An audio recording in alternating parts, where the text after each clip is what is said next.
कही तो नहीं, लेकिन गवैया कैमरा लगा रहा था तो और देख कर पगला जाते कि कम से कम उससे हम हाईलाइट तो हो बस।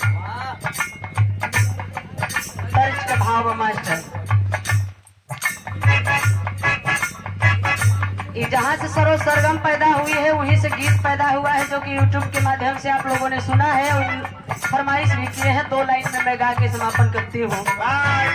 मिर्जापुर के जंगल से पैदा था। कजरी के भाव मास्टर निर्गुण भावा आज संविधान का देन बा जौन कुर्ता धोती उजरका लहरावत है, इस संविधान के देन बा। और नहीं पंडित जी का उतारा हुए फटहवा जूता पहनता और उनकर फटा पुरान हुए कपड़ा पहनता और उनकर बचा खुचा भोजन खाता और उनकर भैंस गुरु करता। तो धन्य है संविधान की देन है, लेकिन संविधान के पहले हम लोगों के पास धन दौलत रखने का अधिकार नहीं था। उस समय हमारी आपके घर की माई बहिनी जाए बाबू साहब पंडित जी की ही धान लगावे बदे, धान लगावे जाए तो घरे से के गमछा लेके जाए। पानी बरसा वहाँ अच्छा गमछुआ काहे बदे ले जाए जाना था, जौन पंडिताइन चर्च बहना दाना साना दे सड़ा हवा हुए जले में पिया अपना पड़ा रहे दुनिया मिले खाए सब और गठिया के ले जाए लड़कन बदे। जौन बच्चे तो भतारा खाए ले जाए तो गमछुआ मेरे डारे पर न रखा है, हमारे कपड़ा पे रखा है। हम कहीं मेड़ हो करिया करिया दिखाता के देखा गमछुआ के का करें कमर में बांध ले। अब कमर में काहे बदे बांध है, चाहिए धोती न सरकार। एक गीत के भावा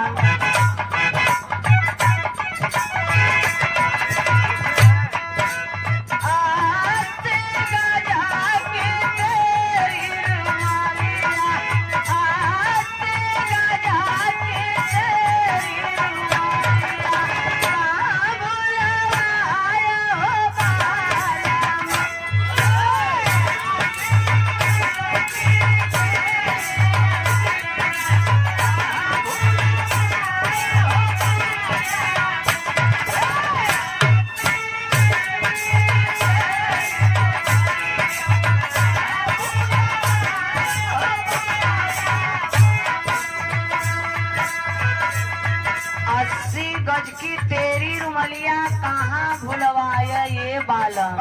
लगा तो कौनो सवतिया से मिले के चक्कर में बगीचा भुलाई गया। धान लगावत रही गावत रही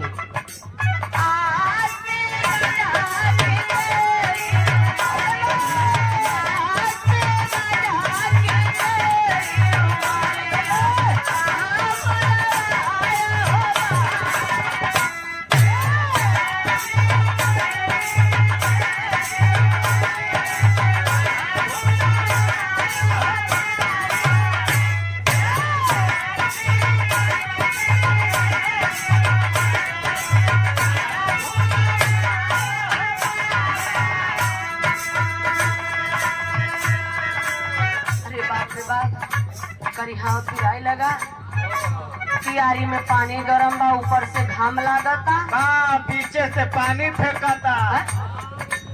मेहनत है। आदरणीय जवाब दिन शुक्रवार समय सुबह 9 बजे से शाम 5 बजे तक दुखीरा में यादव इलाहाबाद सरोसरगम मिर्जापुर स्थान बाबा बेलनाथ बड़ौत हटिया प्रयागराज। आपकी तरफ से 50 रुपए का पुरस्कार, वहाँ भी आनंद लीजिएगा। बहुत बहुत धन्यवाद।